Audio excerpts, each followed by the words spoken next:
Bonjour et bienvenue dans l'émission L'invité santé. Il est entré au collège dans les années 2000 et s'y est installé durablement. Plus d'un jeune sur 4 de 15 à 25 ans fume du cannabis. Et cette consommation de routine peut être associée à d'autres substances comme l'alcool ou des médicaments détournés de leur usage. Si la politique de répression a montré ses limites, d'autres approches sont aujourd'hui possibles pour limiter les comportements à risque. Agir tôt pour permettre aux ados de dire non. Des initiatives se multiplient sur le territoire. Nous allons les découvrir avec mon invité.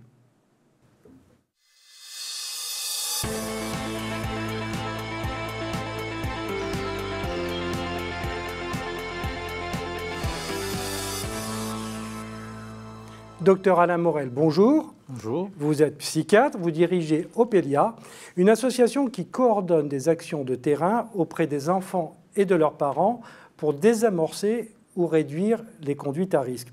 On va y venir dans un instant, mais tout d'abord, les derniers chiffres de l'Office des toxicomanies et des drogues montrent que 5 millions de Français ont fumé dans l'année du cannabis, et notamment que cette consommation s'est installée durablement chez les enfants ou chez les jeunes de 15 ans. Comment le spécialiste que vous êtes interprète-t-il ces résultats? C'est vrai que ces chiffres concernant le cannabis sont à la fois préoccupants, puisqu'on est quand même un très mauvais élève en Europe. La France est très mal placée. C'est pas que sur le cannabis, puisque en fait il y a 3 produits principalement utilisés par les Français en général, mais en particulier par les adolescents. C'est en numéro 1 le tabac, en numéro 2 l'alcool et en numéro 3 le cannabis. Le cannabis est le produit illicite le plus consommé. On peut s'interroger sur pourquoi la France est si mal placée et pourquoi cette installation du cannabis parmi ces jeunes. Sachant que c'est un phénomène mondial aussi, c'est-à-dire que dans toutes les sociétés, dans toutes les grandes métropoles du monde, le cannabis est l'apanage des adolescents d'une consommation qui est assez massive. Mais là où notre consommation stagne, est-ce que par exemple elle régresse dans les autres pays? Oui, il y a des pays où elle régresse. C'est particulièrement parce qu'on s'attache très souvent d'abord au cannabis. Le cannabis, c'est un problème, on va en parler, mais c'est d'abord la question du tabac, parce que d'ailleurs, il y a souvent un lien assez étroit entre consommation de tabac et consommation de cannabis. Difficile de consommer du cannabis si on n'a pas déjà consommé du tabac. Or, le tabac, c'est sur le plan de la santé publique, le problème et le plus gros problème de consommation de substances. Est-ce que ce chiffre est inquiétant? Le chiffre concernant le cannabis, oui, pour différentes raisons. Enfin, d'abord, il faut s'entendre sur ces chiffres. D'abord, il faut savoir distinguer ce qui est de l'expérimentation et ce qui est de l'usage régulier qui devient problématique. Ce n'est pas les mêmes chiffres. Si on a à peu près 50% de la classe d'âge de 17 ans qui a fait l'expérience du cannabis, on n'en a qu'une dizaine de pourcents qui sont dans un usage régulier. Alors, mais qui est de 2% dans la population générale. Ça veut dire que l'installation régulière du cannabis chez les adolescents est vraiment une réalité. Oui, c'est une réalité. Alors, à la différence, par exemple, du tabac, le cannabis a une consommation qui commence vers 15 ans en moyenne, 15-16 ans en moyenne, qui augmente et qui va être, pour ceux qui consomment régulièrement, de plus en plus importante dans cette période de fin de l'adolescence, jeune adulte. Mais dès qu'arrive l'âge moins de 30 ans où on commence à prendre des responsabilités dans sa vie, on voit très peu beaucoup moins de personnes qui vont continuer cette consommation. Ce n'est pas du tout la même chose avec le tabac. Alors, restons sur les adolescents. Justement, votre association coordonne des programmes et des consultations jeunes consommateurs. Est-ce qu'il y a un profil d'ados qui fréquentent des consultations jeunes consommateurs? Alors, qui fréquentent les consultations, oui, probablement. Ça évolue un peu au fil du temps. C'est pas une structure, c'est pas un service qui existe depuis très très longtemps. Ça fait une petite dizaine d'années qu'on a développé ces consultations. Entre parenthèses, c'est des consultations qui sont destinées à être le plus accessible possible, et notamment pour les adolescents, donc où ils ne vont pas trouver quelqu'un qui va leur dire d'arrêter, de juger ce qu'ils font, etc., mais qui sont destinés à nouer un dialogue. Nouer un dialogue le plus ouvert possible sur leur situation, les aider à évaluer, etc. Ce sont des ados qui ont pris, pardonnez-moi, ce sont des ados qui ont pris conscience spontanément de leur consommation à risque, ou les parents, l'entourage leur a conseillé de venir? À l'adolescence, il est extrêmement rare qu'on ait une prise de conscience comme ça qui tombe. En général, d'ailleurs, ce sont des consommateurs plutôt contents de leur consommation, qui ne sont pas dans les problèmes. Il y en a quelques-uns, mais c'est quand même une petite minorité dans le lot qui viennent pour une aide au sevrage, il faut que j'arrête, parce que, etc. C'est beaucoup plus une orientation, soit par les parents, soit par les institutions, voire par la justice. Parmi les 8%, on donnait ce chiffre tout à l'heure, de consommation problématique chez les jeunes, quel est le pourcentage de ceux qui ouvrent la porte d'une consultation jeune consommateur? C'est très faible par rapport au nombre de personnes concernées? Alors c'est encore beaucoup trop faible, d'où notre volonté de faire connaître ces consultations, notre volonté d'aller vers les jeunes. C'est pas simplement d'attendre derrière un bureau qu'ils arrivent pour venir nous voir, c'est qu'il faut aussi faire tout un travail. C'est tout le travail, j'espère qu'on pourra en parler, d'intervention précoce qu'on développe notamment dans les établissements scolaires, mais aussi dans les lieux où se trouvent ces jeunes. Et oui, il y a une proportion qui augmente petit à petit. Ces dernières années, en 2016-2015, il y a eu 35 000 jeunes qui sont venus dans les consultations, ce qui est déjà pas mal, mais il y a encore de la marge de progression, c'est sûr. Alors, on vient de parler du cannabis, mais il y a d'autres formes de consommation de produits à risque, et on parle de plus en plus de l'usage détourné de médicaments en vente libre, notamment de la codéine. De quoi s'agit-il exactement ? La codéine est un produit, est une substance qui est issue de l'opium. C'est un opiacé, on ne sait pas, mais ce n'est pas tout à fait la même famille que les morphiniques, mais ce n'est pas très loin. Ça a un peu les mêmes propriétés, c'est-à-dire que c'est une substance qui est antalgique, qui diminue les douleurs, qui diminue la toux par exemple, et qui est un petit peu déstressante, anxiolytique, en tout cas à certaines doses. Et c'est une substance en France qui est associée à beaucoup de médicaments très courants qui sont en vente libre en pharmacie. Qu'est-ce que vont rechercher les jeunes en faisant un usage détourné ? Alors les jeunes... Et il faut se rappeler quand même que c'est beaucoup des adultes qui ont commencé à abuser dans des circonstances un peu particulières liées au fait qu'il n'y avait pas de traitement de substitution des opiacés dans ces années-là. Mais dans les années 90, par exemple, il y avait des dizaines de milliers de personnes qui allaient tous les jours dans les pharmacies chercher des quantités de ces produits codéinés pour pouvoir calmer le manque, parce que ça peut servir de médicament de substitution dans certains cas. Donc, oui, les jeunes aujourd'hui, en tout cas certains jeunes, parce que ce sont des modes qu'on voit, chaque période, il y a des modes, des produits qui sortent puis qui disparaissent. Donc là, on signale des surconsommations chez certains jeunes de produits codéinés. Ils ressentent avec ces produits-là, s'ils en prennent énormément, des effets un peu opiacés. Les associer à des cocktails Alors, si on les associe à des cocktails, ça renforce, ça potentialise un certain nombre d'effets. C'est des recherches d'un peu de défense, mais c'est surtout en fait des liens autour d'une mode, quoi, dans certains groupes. Alors, vous parlez d'une mode, sauf qu'aux États-Unis, cette forme de consommation s'est vraiment installée de manière forte, importante, chez les jeunes Américains. Est-ce qu'on peut redouter qu'un jour cela vienne en France installé de la même façon, ou ça restera un phénomène de mode comme une autre substance?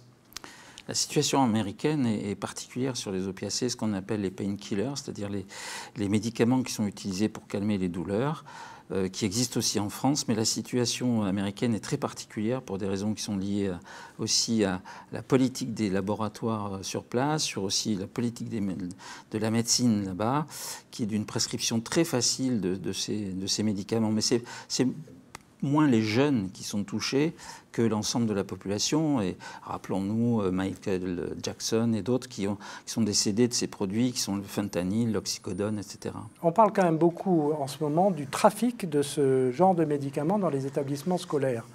Est-ce que c'est un phénomène isolé ou, d'après les retours que vous avez du terrain, c'est un phénomène qui tend à se développer ?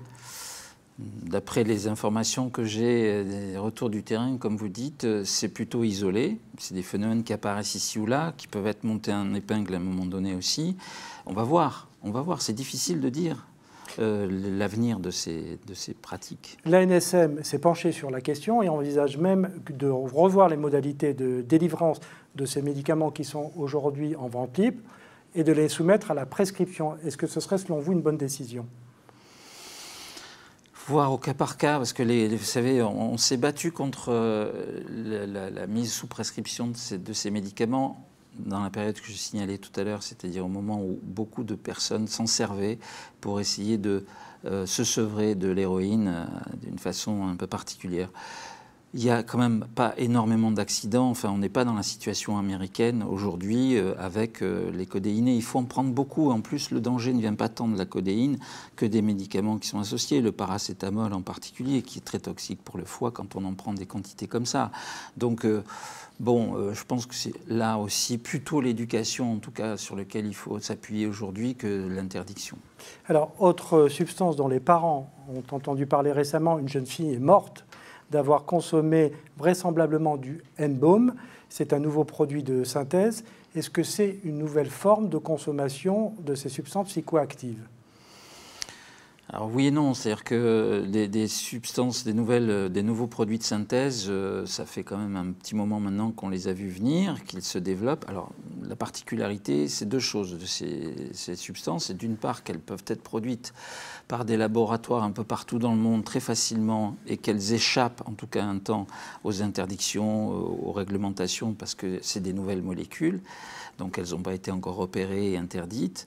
Et deuxièmement, c'est par le biais d'Internet qu'elles sont diffusées. Donc c'est très difficile à contrôler. Étant donné ces deux facteurs quand même de diffusion importante que je viens de citer, c'est pas considérable, mais ça se développe et ça se développera certainement. Surtout qu'elles sont beaucoup moins chères que les autres. Elles sont moins chères, sont faciles d'accès, ça fait un peu moderne, on passe par Internet, enfin tout ça c'est des facteurs de. En revanche, les experts, diffusion. eux, sont très inquiets parce qu'on ne connaît pas ces produits, donc on ne connaît pas leur toxicité. C'est-à-dire qu'il faut sans arrêt renouveler les connaissances scientifiques autour de ces produits, puisqu'ils changent. Ils sont un peu modifiés, on commence quand même un peu à les connaître, mais en plus, ce ne sont pas des consommations de masse, par différence de l'alcool, du tabac, du cannabis, de l'héroïne, de la cocaïne, etc., qu'on connaît parfaitement depuis des lustres. Alors que là, effectivement, ce nouveau produit, il faut voir ce qui se passe, et donc travailler beaucoup avec les usagers d'ailleurs. Donc on voit bien que l'offre se diversifie, elle devient de plus en plus accessible. Est-ce que ça veut dire qu'il faut garder une approche par produit comme on l'avait jusqu'à présent en France, ou au contraire agir sur les polyconsommations en y associant d'ailleurs tabac et alcool ?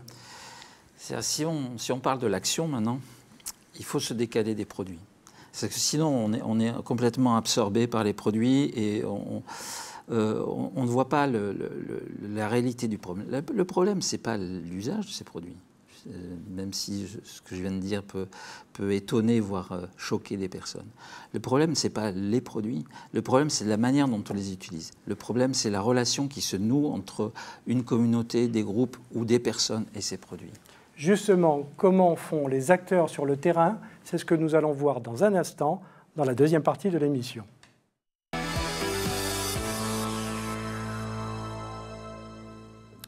Alors, en dépit des campagnes de prévention et d'une politique répressive sur le cannabis, les consommations de drogue ne faiblissent pas en France.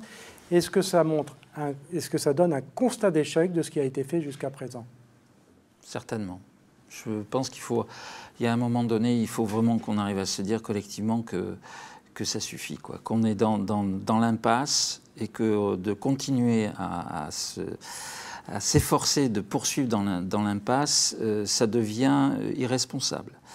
Il y a deux problèmes avec les produits en général, mais en particulier avec le cannabis. Il y a un problème qui est lié à sa production, sa diffusion, son mode d'accès, ça s'appelle le trafic. Et l'autre problème, c'est les problèmes sanitaires qui sont liés à son usage abusif, à son usage. Alors venons-en, pardonnez-moi, oui, je vous en prie. L'usage sanitaire. Si je vous comprends bien, plutôt que de condamner les drogues, il faut apprendre à vivre avec et à voir comment on peut mener une politique, non pas d'interdiction, mais de réduction des risques. Exactement, exactement. Vous savez, il y a un chiffre qui est intéressant, qu'a donné le FDT il n'y a pas longtemps, c'est de dire qu'à la fin de l'adolescence, vers 18-19 ans, il n'y a que 8% de ces personnes, de ces adolescents, qui n'ont jamais touché ni au cannabis, ni à l'alcool, ni au tabac. Donc c'est bien que c'est une réalité universelle qui touche tout le monde. Donc de vouloir lutter contre ces produits n'a pas de sens. Ce contre quoi il faut lutter, c'est l'attrait de ces produits, c'est le besoin de ces produits. Et ça, c'est une question éducative, ce n'est pas une question de répression. Alors vous le faites avec les programmes que vous développez avec Opélia. Beaucoup commencent à l'école, certains même dans les petites classes, voire à la maternelle. Comment parle-t-on de consommation à risque à des enfants qui ont moins de 5 ans, on va dire? On ne parle pas de ça. Ces programmes sont conçus pour soutenir les éducateurs naturels que sont les parents et que sont les enseignants, instituteurs, les personnes qui s'occupent de ces enfants puis de ces adolescents. Ce n'est pas donc d'arriver avec un message qui serait un message supérieur aux autres et qui serait miraculeux. C'est de soutenir cette action et d'aider à cette action éducative. Donc il faut parler aux enfants comme ils parlent et en fonction des préoccupations d'enfants, beaucoup avec du jeu. Par exemple, un enfant de 5 ans, vous lui dites quoi pour évoquer le sujet sans le dire ouvertement? Qu'est-ce qu'on leur dit? On ne va pas parler du... Enfin, ce n'est pas une préoccupation à 5 ans, donc on va parler des préoccupations des enfants à 5 ans.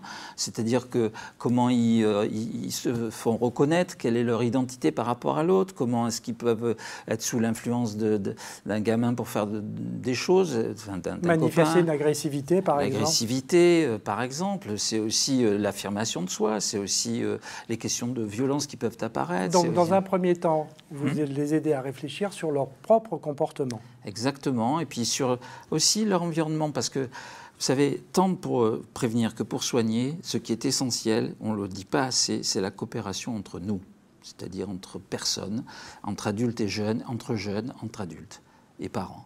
S'il n'y a pas cette coopération, il n'y a pas des gens qui ont la connaissance toute faite et toute établie sur ces problèmes de savoir comment on répond le mieux, c'est par vraiment la solidarité et la coopération. Donc il faut leur apprendre à ces enfants, les soutenir dans une coopération, dans la reconnaissance du groupe, sans créer justement de stigmatisation, de rejet, de bouc émissaire, de peur excessive, etc.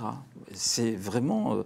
mais c'est valable pour les produits comme pour beaucoup de choses dans la vie. Hein. C'est une manière de pouvoir mieux gérer sa vie. Et les expériences de vie qui parfois peuvent être difficiles plus tard. Alors, c'est très développé aujourd'hui, notamment dans les programmes que vous coordonnez. On essaye dans les écoles et auprès des élèves de développer ce qu'on appelle les compétences psychosociales. Dites-nous de quoi il s'agit. Les compétences psychosociales, c'est quelque chose qui a été déterminé, défini, travaillé au niveau international dans les années 80 puis 90 qui définit la promotion de la santé. Donc une politique de promotion de la santé s'appuie sur le développement de ces compétences. Des compétences comme par exemple l'estime de soi.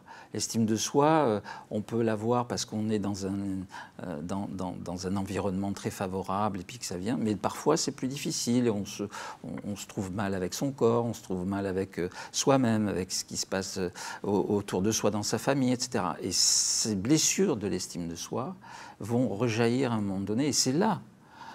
Les drogues sont des facteurs de risque qui rencontrent d'autres facteurs de risque, des vulnérabilités. Et quand il n'y a pas d'estime de soi, c'est une vulnérabilité qui va forcément aboutir, en tout cas il y a de grandes chances, à des excès, à des abus de consommation. Donc, dans un premier temps, s'accepter. S'accepter, savoir entrer en relation, communiquer avec l'autre, écouter l'autre. Le respect de l'autre fait partie des compétences psychosociales. Donc savoir vivre ensemble, c'est pour ça que le groupe, l'atelier, avec ses enfants à l'école, ce qu'on fait dans ces programmes, c'est extrêmement important. Alors ça se passe comment ces programmes? Ce sont des éducateurs ou des enseignants qui régulièrement viennent discuter de ces sujets avec les élèves? Alors, si vous voulez que je vous dise tout, il faut que je bien place. D'abord, dans un temps très court. D'abord, il faut bien se mettre d'accord sur les objectifs. Parce que si l'établissement ou les profs ou le chef d'établissement attend qu'on vienne faire la leçon, ça ne marchera pas. Donc, il faut bien se mettre d'accord sur les objectifs et sur un langage commun. La deuxième chose, c'est qu'il faut se former ensemble. Parce que les problèmes des enseignants, nous, on ne les connaît pas très bien. Et en plus, ils sont différents selon les endroits et les écoles. Et eux, ils ne connaissent pas forcément très bien les choses qu'on va manier ensemble. Donc, Voilà, première coopération, on va travailler, se former ensemble. Donc c'est un temps de formation qui est très important pour pouvoir s'entendre. Puis après, on met en place un certain nombre d'ateliers avec des petits outils qui sont ludiques, parce que le plaisir d'être ensemble et de réfléchir, de voir ces questions-là, c'est très important, c'est très important. Deuxièmement, c'est participatif, c'est-à-dire justement, ça suscite la coopération, l'intérêt pour l'autre, et non pas simplement donc c'est pas scolaire, c'est au sens en tout cas magistral. Et puis c'est aussi, ces programmes, c'est très important, c'est une mobilisation de l'ensemble de la communauté éducative. Donc les animateurs de prévention sont un élément parmi les autres. Et notamment, il faut aussi associer les parents, c'est extrêmement important. Oui, mais parfois, d'après ce que j'ai lu, les parents sont un frein. Ils redoutent que les enfants puissent discuter et échanger sur les formes de dépendance ou de toxicomanie au sein même de l'école. Et vous avez dû, je crois, convaincre dans certains de vos programmes les parents d'y adhérer. Bien sûr, les parents comme les chefs d'établissement, les enseignants. On ne parle pas de drogue à l'école.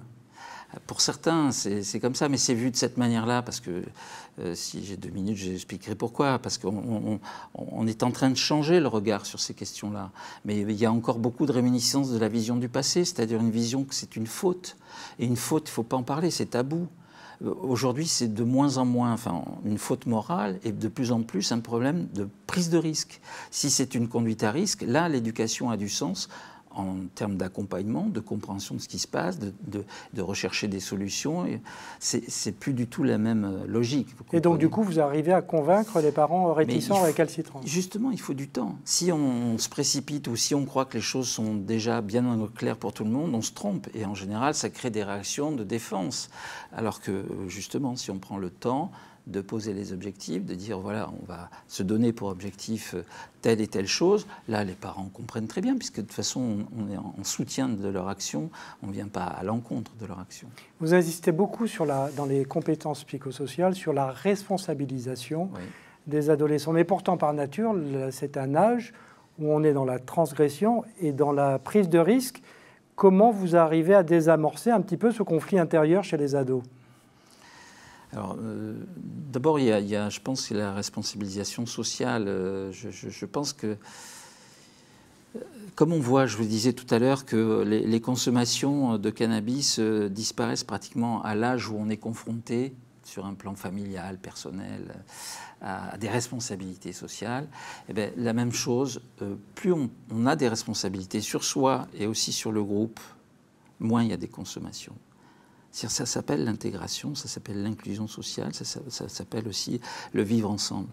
C'est donc très important qu'il y ait cette prise en considération de ce facteur de responsabilité dans le groupe. Donc, est-ce que les établissements scolaires aujourd'hui favorisent ça véritablement ? Je crains que ce ne soit pas le cas partout, loin de là. En tout cas, ce n'est pas une politique énoncée et volontariste. Donc, c'est dommage, parce que c'est donc ce qu'on va faire à travers les ateliers, autour d'un certain nombre de questions, et dans les CJC, les consultations jeunes, autour de quelle est ma consommation, où j'en suis, prendre ma responsabilité par rapport à moi-même, par rapport à mes objectifs, par rapport à mon entourage. Donc, c'est cette responsabilité-là aussi sur laquelle on insiste pas mal. Dans les consultations jeunes, restons-y un instant, est-ce que les parents peuvent être associés ou c'est justement en dehors du cadre familial que vous devez échanger avec ces jeunes ? Mais les parents sont plus que les bienvenus. Les parents sont même régulièrement ceux qui viennent avant le jeune, voire à la place du jeune, enfin pas à la place, mais qui viennent pour poser des questions qui sont celles des parents. Qu'est-ce que je dois faire? Est-ce que je dois contrôler? Est-ce que je dois limiter l'argent de poche? Est-ce que je dois fouiller sa chambre? Est-ce que je dois m'affoler parce que j'ai vu qu'il y avait un joint quelque part, etc. C'est des questions qui sont très importantes à pouvoir poser quelque part, et ces consultations s'appellent jeunes consommateurs, mais aussi sont pour les parents de ces jeunes consommateurs. Comment on peut trouver près de chez soi une consultation jeunes consommateurs? Alors il faut consulter la base de données de la MILDK, la mission interministérielle. Donc vous l'avez sur Internet facilement, sur le site de la MILDK, et vous avez là l'ensemble. Il y en a plusieurs centaines en France, enfin, je ne sais plus combien, mais au moins 500, je pense, qui sont répartis sur le territoire et qui sont accessibles. C'est gratuit. c'est gratuit et c'est anonyme, c'est-à-dire que personne ne demande l'identité de la personne qui vient. Est-ce que vous avez mené une évaluation ou des évaluations sur les programmes que vous avez conduits dans les écoles? Alors des évaluations, il y en a malheureusement pas assez, mais il y en a une qui est en cours sur le programme qu'on développe sur l'école élémentaire et le début du collège, qui s'appelle Primavera, qui est en train de se dérouler, cette recherche, cette évaluation en Picardie. Nous avons aussi développé un autre programme qui s'appelle Verano, parce que Verano en espagnol ça veut dire l'été, Primavera c'est le printemps. Et donc, pour un âge supérieur, c'est-à-dire la fin du collège et le lycée, voire l'université, où là on est précisément dans ce qu'on appelle l'intervention précoce, c'est-à-dire aller au plus près de la personne. Pas simplement faire des réunions de groupe et des ateliers, parce que là on n'est plus dans la même configuration à cet âge-là, mais aussi à permettre à la personne de dire ce qu'elle vit, de dire sa consommation, de réfléchir sur cette consommation sans jugement. Mais pour ça, il faut aller vers ces jeunes. C'est donc très important qu'on travaille avec les établissements, avec le personnel médico-social des établissements scolaires, notamment des lycées, et puis avec l'environnement. On se retrouve dans un instant pour la dernière partie de l'émission.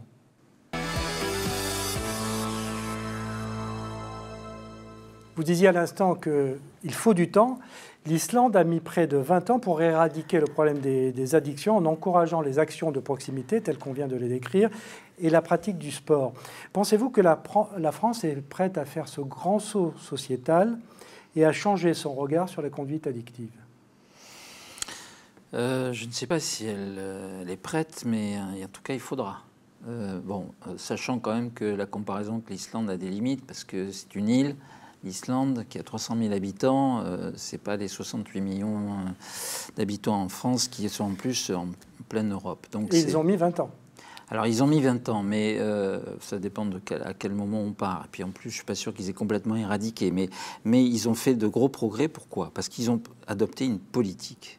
C'est ce que nous réclamons, en fait. C'est d'avoir une politique. Une politique, ça veut dire pas simplement un type d'action, mais toute une série de types d'actions, que ce soit sur le plan éducatif, que ce soit sur le plan de la qualité des soins et de l'accès à des soins pour ceux qui en ont besoin, que ce soit sur les questions de loi, de réglementation et d'application de ces réglementations. C'est cet ensemble qui doit se conjuguer vers un objectif commun. C'est ce qu'ils ont fait. Ils n'ont pas fait simplement de demander ou d'inciter les jeunes à faire du sport.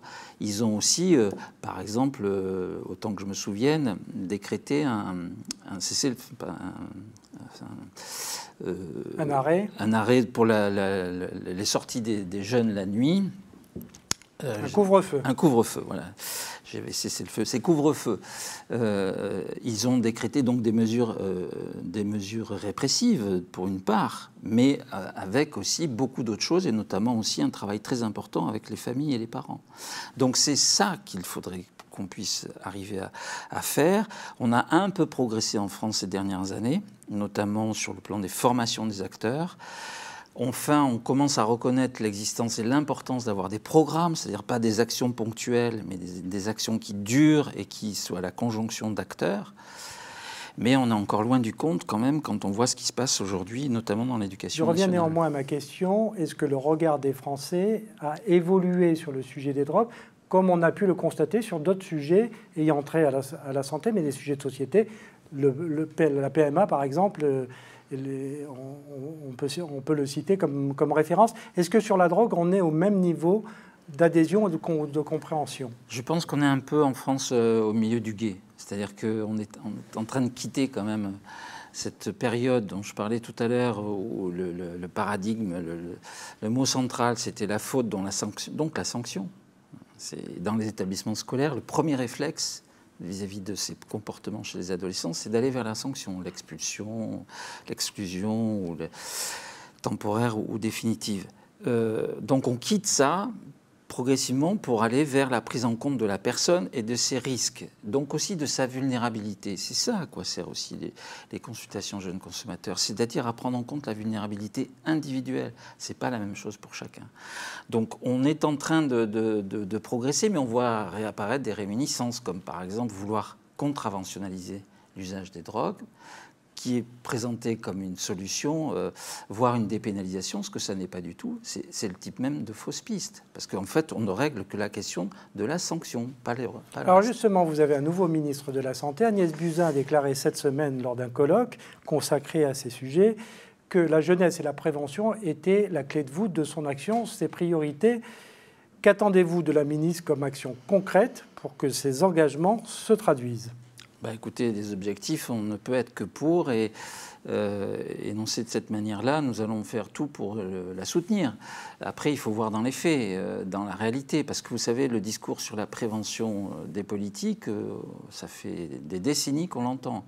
Et pour autant, la prévention n'a aucune ossature en France. Justement, quelle serait selon vous la première action ou la première prise de parole concrète sur le sujet qui tende à penser que ce sujet a été pris à bras-le-corps par ce gouvernement ? Je pense qu'il y a beaucoup à faire à plein de niveaux. Je pense que si on énonce ce qu'a dit Mme Buzyn, c'est-à-dire les jeunes et la prévention, à ce moment-là, il faut réunir tout le monde autour d'une table, enfin tout le monde, les acteurs. C'est pas très compliqué, on a avancé, et pour définir une politique, donc des objectifs communs. Et puis après, on les met en œuvre, ensemble.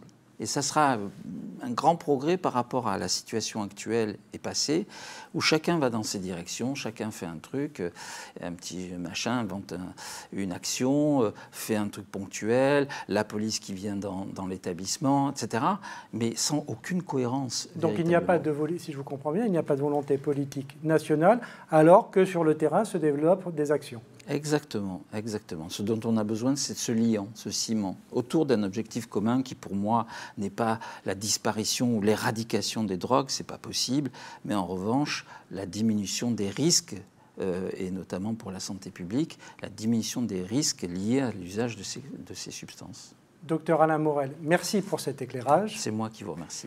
L'invité santé prend ses quartiers d'été. Vous pourrez retrouver dans les semaines à venir les personnalités que vous avez manquées ou que vous souhaitez revoir. Quant à moi, je vous retrouve à la rentrée pour de nouvelles émissions. D'ici là, je vous souhaite de très belles vacances.